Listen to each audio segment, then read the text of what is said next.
Hablemos ahora de Bernie Madoff. Su delito es bien conocido. Madoff es el autor más célebre de una estafa Ponzi, estafa piramidal, desde el mismo Carlo Ponzi. Madoff estafó a inversores durante 2 décadas hasta que salió a la luz su delito. Irónicamente, solo semanas después del intento de Gupta. Lo que se suele omitir es que Madoff, al igual que Gupta, era algo más que un estafador. Antes del esquema de Ponzi que lo hizo famoso, Madoff era un empresario con toda la legitimidad y con un éxito espectacular. Madoff era un creador de mercado, alguien que pone en contacto a compradores y vendedores de acciones, y se le daba muy bien.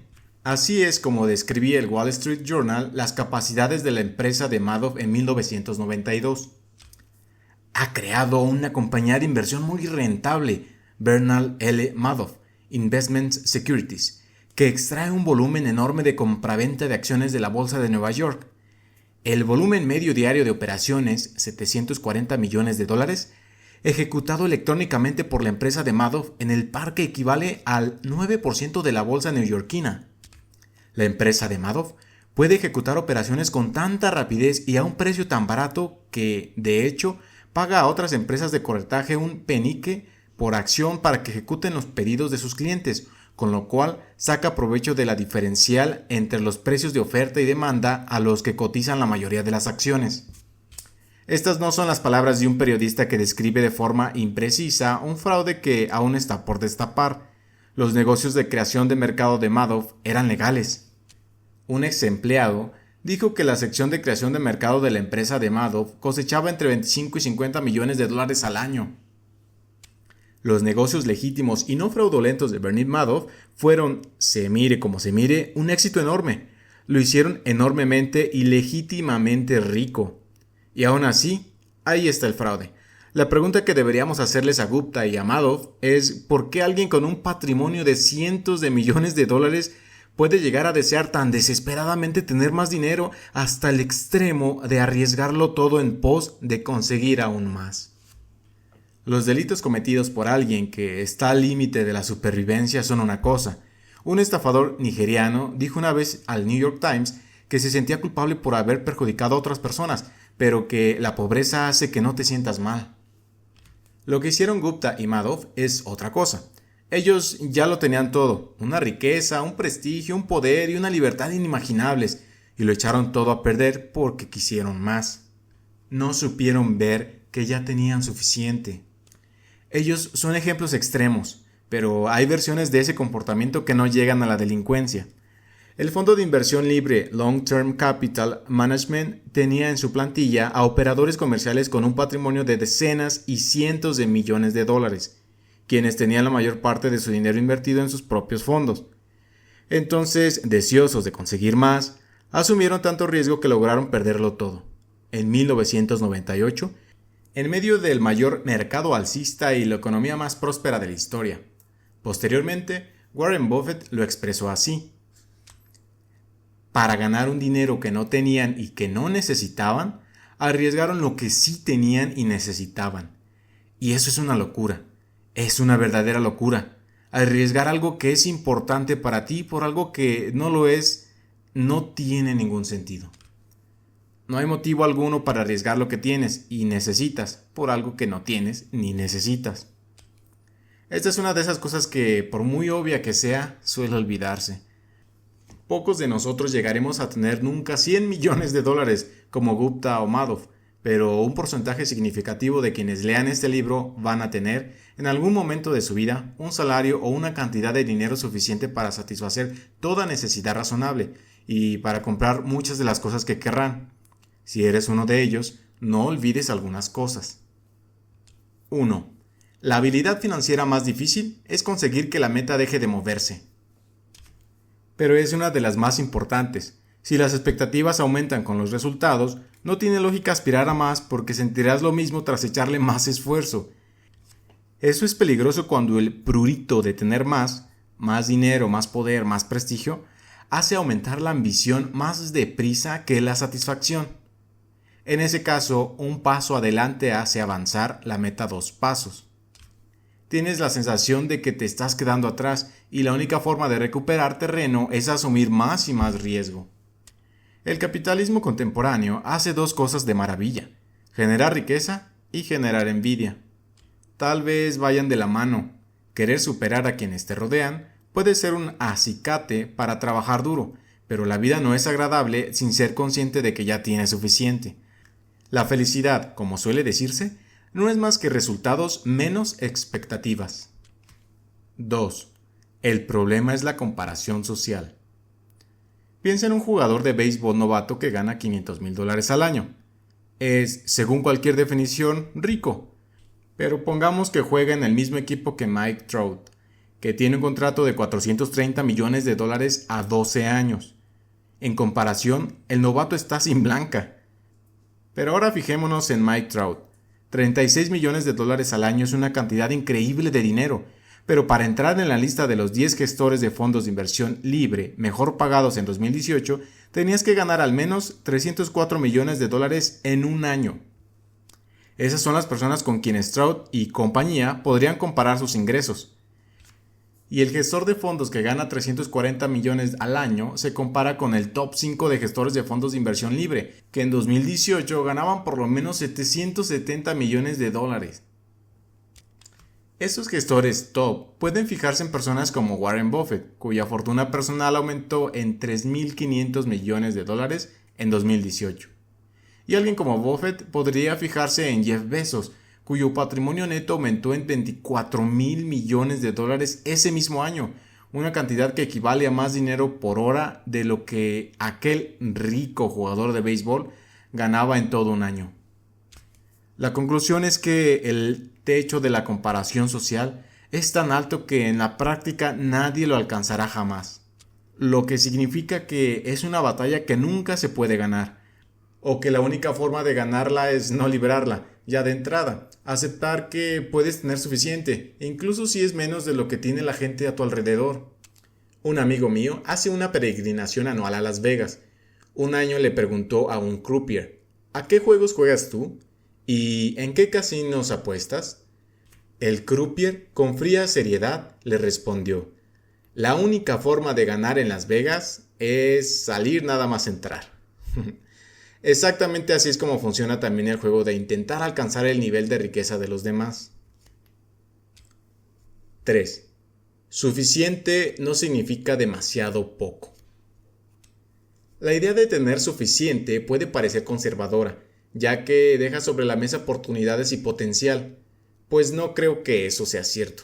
Suficiente significa darse cuenta de que lo contrario, un deseo insaciable de tener más, te llevará hasta un punto en el que te vas a arrepentir. La única forma de saber cuánto puedes comer es comer hasta que te siente mal. Poca gente lo intenta porque vomitar duele más de lo apetecible que pueda ser cualquier comida. Por alguna razón, la misma lógica no se traduce a los negocios y las inversiones, y son muchos los que no dejan de aspirar a más hasta que quiebran y se ven forzados a hacerlo. Esto puede ser algo tan inocente como acabar agotado en el trabajo o hacer una inversión arriesgada que no puedes mantener. En el otro extremo están los Ragats o Gupta y los Bernie Madoff del mundo, que recurren a la delincuencia porque quieren todos los dólares posibles sin importarles las consecuencias. 4. Hay muchas cosas por las que nunca merece la pena arriesgarse, independientemente de las ganancias potenciales. Tras salir de la cárcel, Rajat Gupta dijo al New York Times que había aprendido la lección. No sientas demasiado apego por nada, ni tu reputación, ni tus logros, ni nada por el estilo. Ahora me doy cuenta, ¿qué importancia tienen? Vale, eso destruyó injustamente mi reputación, pero solo supone un problema si estoy muy apegado a mi reputación. Esta parece la peor moraleja posible de su experiencia, y me imagino que es la reconfortante autojustificación de un hombre que quiere recuperar desesperadamente su reputación, pero que sabe que no volverá. La reputación no tiene precio, la libertad y la independencia no tienen precio, la familia y los amigos no tienen precio. Que te quieran las personas que quieres que te quieran no tiene precio. La felicidad no tiene precio. Y lo mejor que puedes hacer para conservar esas cosas es saber cuándo hay que dejar de asumir riesgos que podrían perjudicarlas. Saber cuándo tienes suficiente. La buena noticia es que la herramienta más poderosa para construir ese suficiente es extraordinariamente sencilla y no requiere asumir riesgos que podrían perjudicar cualquiera de esas cosas. Y de eso trata el siguiente capítulo. Capítulo 4. La confusión del interés compuesto. Warren Buffett consiguió 81.500 millones de los 84.500 millones de dólares de su patrimonio neto después de cumplir los 65 años. Nuestra mente no está hecha para tales disparates. Las lecciones de un ámbito a menudo nos enseñan cosas importantes sobre ámbitos que no están relacionados. Pensemos en los miles de millones de años de historia de las glaciaciones y lo que nos enseñan sobre cómo cultivar nuestra fortuna. Nuestro conocimiento científico de la Tierra es más joven de lo que podríamos pensar. Comprender cómo funciona el mundo a menudo implica perforar a gran profundidad bajo su superficie, algo que no fuimos capaces de hacer hasta hace muy poco. Isaac Newton calculó el movimiento de las estrellas cientos de años antes de que entendiéramos algunas de las cosas más básicas de nuestro planeta. No fue hasta el siglo XIX cuando los científicos consensuraron que la Tierra había estado cubierta de hielo en múltiples ocasiones. Había demasiadas pruebas para negarlo. Por todo el planeta había huellas de un mundo previamente helado, enormes peñascos esparcidos en ubicaciones aleatorias, capas de rocas amontonadas en finos estratos. Las evidencias dejaron claro que no había tenido lugar solo una era glacial, sino 5 periodos de glaciación distintos que podíamos medir. La cantidad de energía necesaria para congelar el planeta, derretirlo de nuevo y volver a congelarlo es impactante. ¿Qué demonios podía estar detrás de aquellos ciclos? Aquella tenía que ser la fuerza más poderosa de nuestro planeta. Y lo era, pero no de la forma que nadie esperaba. Había muchas teorías sobre por qué se producían periodos de glaciación. Para dar cuenta de su enorme influencia geológica, las teorías eran igual de grandilocuentes. Se creía que el levantamiento de cordilleras montañosas podía haber alterado los vientos de la Tierra lo bastante para modificar el clima. Otros científicos preferían la idea de que el hielo era el estado natural, interrumpido por erupciones volcánicas inmensas que nos calentaban. Sin embargo, ninguna de esas teorías era capaz de explicar el ciclo de las eras glaciales. El crecimiento de cordilleras o algunos volcanes inmensos puede justificar una glaciación, pero no la repetición cíclica de 5. A principios del siglo XX, un científico serbio llamado Milutin Milankovic estudió la posición de la Tierra en relación con los demás planetas y se le ocurrió la teoría de las glaciaciones que ahora sabemos que es precisa. La atracción gravitatoria del Sol y la Luna afecta levemente al movimiento de la Tierra e inclina nuestro planeta hacia el Sol. Durante partes de este ciclo, que pueden durar decenas de miles de años, cada uno de los hemisferios terrestres recibe un poco más o un poco menos de radiación solar de lo habitual. Y aquí empieza la diversión. La teoría de Milankovic inicialmente suponía que una inclinación de los hemisferios de la Tierra causaba inviernos lo suficientemente fríos como para convertir el planeta en hielo, pero el meteorólogo ruso Vladimir Köppen ahondó más en el trabajo de Milankovic y descubrió un matiz fascinante. Los veranos moderadamente fríos y no los inviernos fríos eran los gélidos culpables. Todo empieza cuando un verano no es lo bastante cálido para derretir la nieve del invierno anterior. La base de hielo que permanece facilita que la nieve se acumule el invierno siguiente, lo que hace aumentar la probabilidad de que la nieve se conserve el verano próximo, lo cual propicia una acumulación aún mayor el invierno siguiente. La nieve perpetua refleja una mayor cantidad de rayos de sol, lo cual potencia el enfriamiento, lo que provoca una mayor precipitación de nieve, etc. En unos pocos cientos de años, la nieve estacional se convierte en una capa de hielo continental y ya la tenemos armada. Lo mismo ocurre a la inversa. Una inclinación orbital que propicia que haya más luz solar derrite una mayor parte de la nieve invernal, lo que refleja menos luz en los siguientes años, lo que hace aumentar las temperaturas, lo cual impide que caiga más nieve al año siguiente, etc. Este es el ciclo. Lo asombroso del caso son las dimensiones que puede alcanzar dicho proceso como consecuencia de un cambio relativamente pequeño en las condiciones. Empiezas con una fina capa de nieve que ha quedado de un verano frío, en la que nadie se fijaría, y luego, en un suspiro geológico, la Tierra entera está cubierta de una capa de hielo de kilómetros de grosor, como dijo la experta en glaciaciones Gwen Schultz. No es necesariamente la cantidad de nieve lo que da como resultado que se formen capas de nieve, sino el hecho de que la nieve, por pequeña que sea la cantidad, permanece. La gran moraleja de las glaciaciones es que no hace falta una fuerza tremenda para producir unos resultados tremendos. Si algo se acumula, si un pequeño crecimiento sirve como base para el crecimiento futuro, una pequeña base inicial puede llegar a resultados tan extraordinarios que parecen desafiar la lógica. Puede ser tan aparentemente ilógico que infravaloremos lo que es posible, de dónde proviene el crecimiento y a qué puede conducir.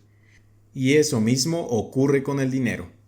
Existen más de 2000 libros dedicados a cómo Warren Buffett creó su fortuna. Muchos son maravillosos, pero pocos prestan suficiente atención al hecho más simple de todos.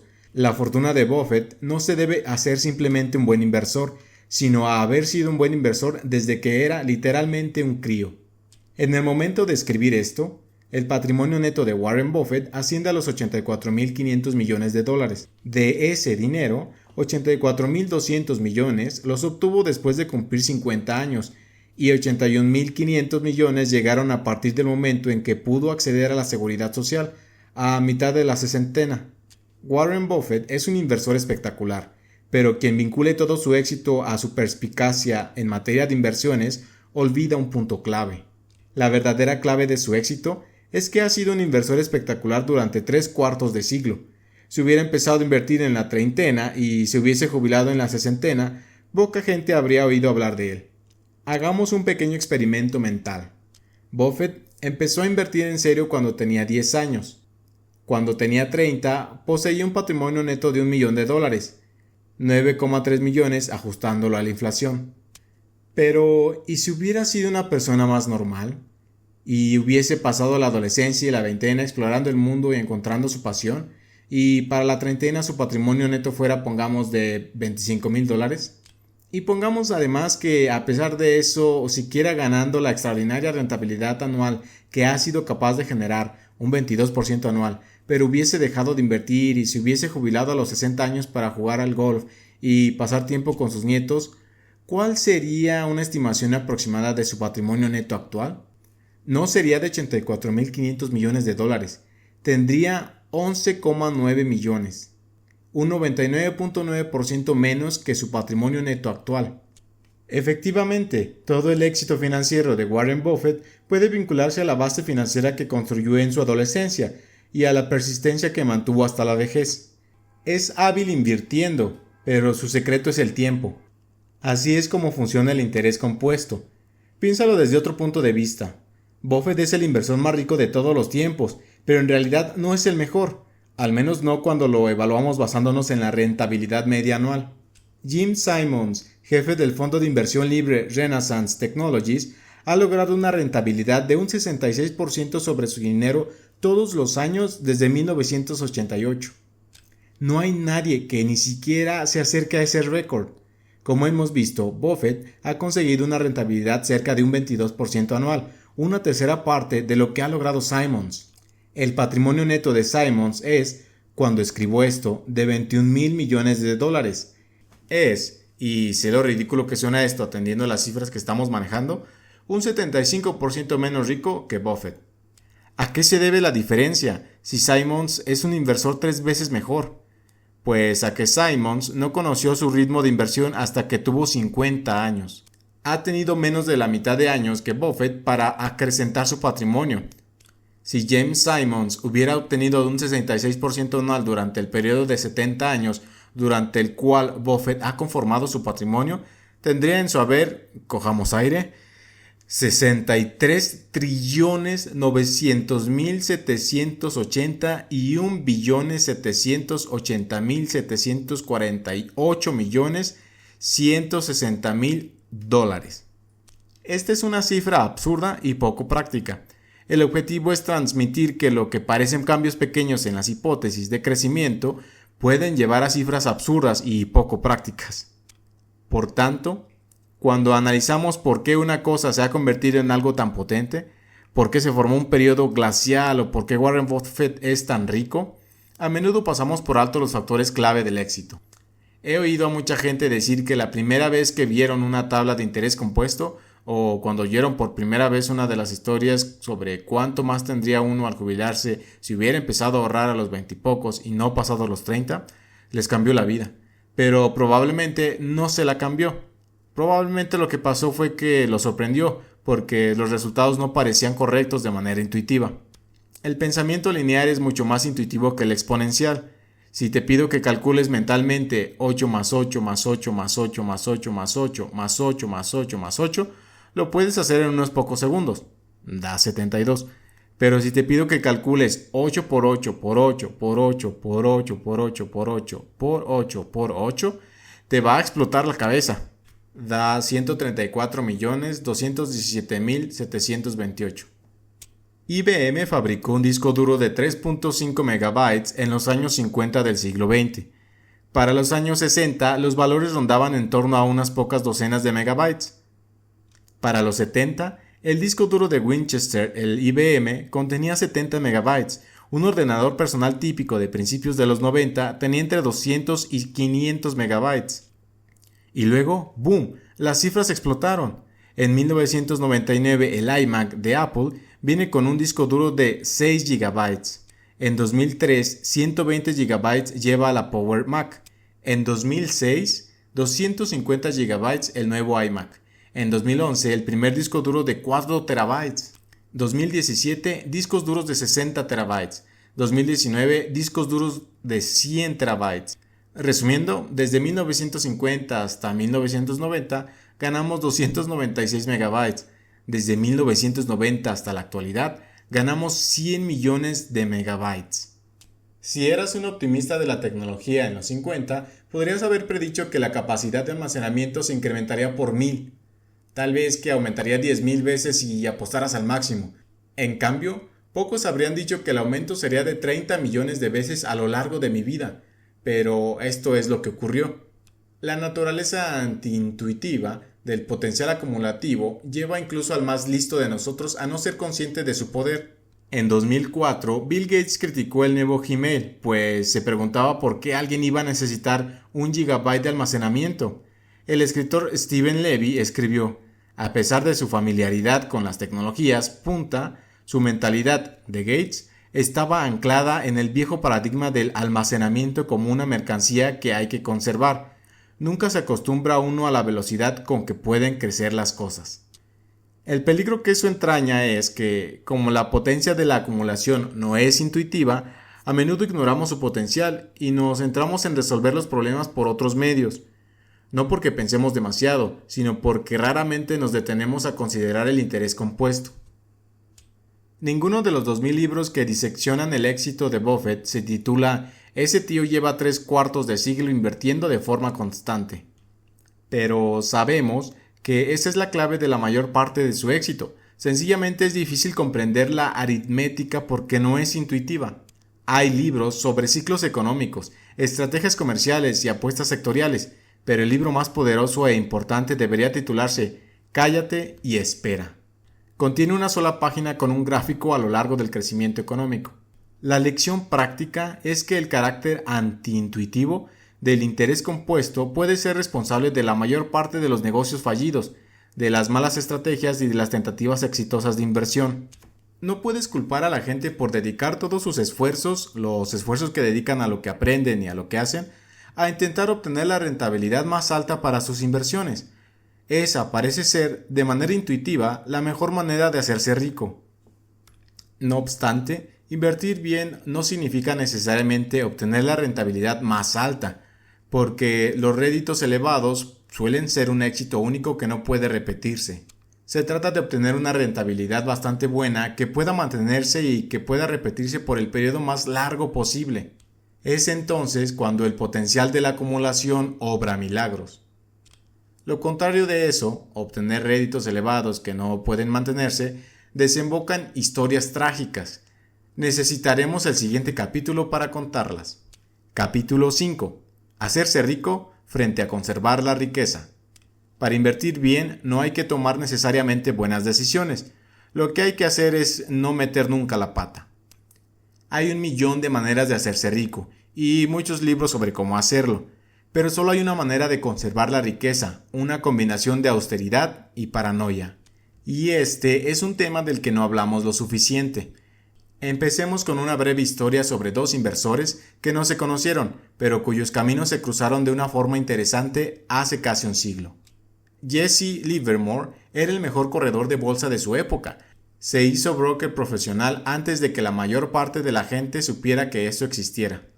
A los 30 años, su patrimonio ajustado a la inflación equivalía a unos $100 millones actuales. En 1929, Jesse Livermore ya era uno de los inversores más conocidos del mundo. El crack bursátil de ese año, que dio comienzo a la Gran Depresión, cimentó su legado en la historia. Más de un tercio del valor bursátil se evaporó en una semana de octubre de 1929, cuyos días fueron nombrados posteriormente el lunes negro, martes negro y jueves negro. La esposa de Livermore, Dorothy, temía lo peor cuando su marido regresó a casa el 29 de octubre. Circulaban por Nueva York noticias sobre espectaculadores de Wall Street que se suicidaban. Ella y sus hijos saludaron llorando a Jesse a la puerta de casa, mientras la madre de la mujer estaba tan turbada que se escondió en otra habitación sollozando. Jesse, según el biógrafo Tom Rubithon, estuvo confundido durante unos instantes, pero luego se dio cuenta de lo que estaba sucediendo. Entonces soltó la noticia a su familia. En un golpe de genio y suerte había apostado a que el precio de las acciones bajaría. «¿Entonces, no estamos arruinados?», preguntó Dorothy. «No, cariño, acabo de tener mi mejor día en la bolsa. Somos increíblemente ricos y podemos hacer lo que nos dé la gana», dijo Jesse. Dorothy fue corriendo a buscar a su madre y le dijo que se calmara. En un día, Jesse Livermore consiguió la cantidad equivalente a más de $3 millones. Durante uno de los peores meses de la historia de la bolsa, él se convirtió en uno de los hombres más ricos del mundo.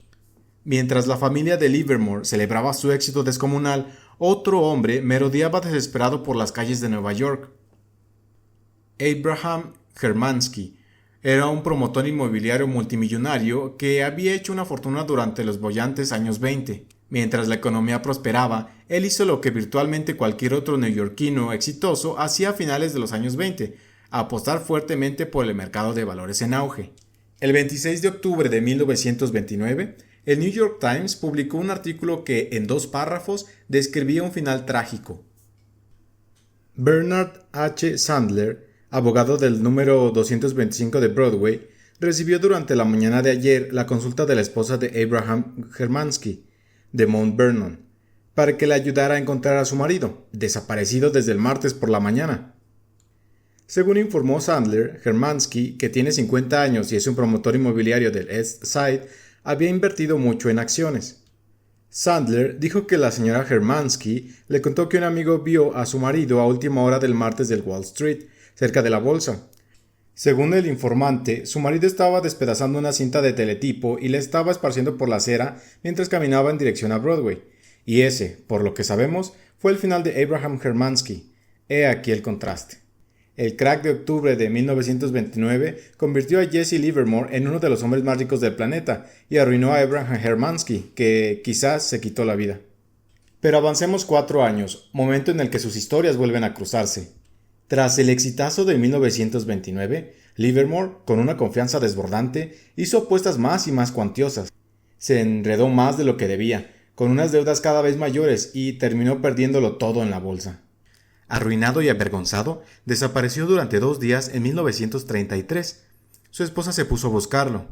Jesse L. Livermore, corredor de la bolsa del número 1100 de Park Avenue, está desaparecido y no se ha visto desde ayer a las 3 de la tarde, publicó el New York Times en 1933.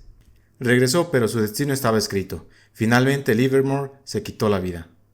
La cronología fue distinta, pero Hermansky y Livermore compartían un rasgo característico. Ambos fueron muy hábiles haciéndose ricos, pero fueron igual de malos manteniendo la riqueza. Aunque rico no sea una palabra que te aplicarías a ti mismo, las lecciones que podemos sacar de esta observación son válidas para todo el mundo, para cualquier nivel de ingresos. Conseguir dinero es una cosa, mantenerlo es otra. Si tuviera que resumir el éxito monetario en una palabra, diría supervivencia. Como veremos en el capítulo 6, un 40% de las empresas que tienen suficiente éxito para salir a bolsa acaban perdiendo todo su valor con el tiempo. La revista Forbes 400, que incluye a los estadounidenses más ricos, tiene una media de cerca de un 20% de renovación cada década por causas que no tienen que ver con la muerte o con la transferencia de dinero a otro miembro de la familia. El capitalismo es duro, pero esto se debe, en parte, a que ganar dinero y conservarlo son dos habilidades distintas. Ganar dinero requiere asumir riesgos, ser optimista y jugártela.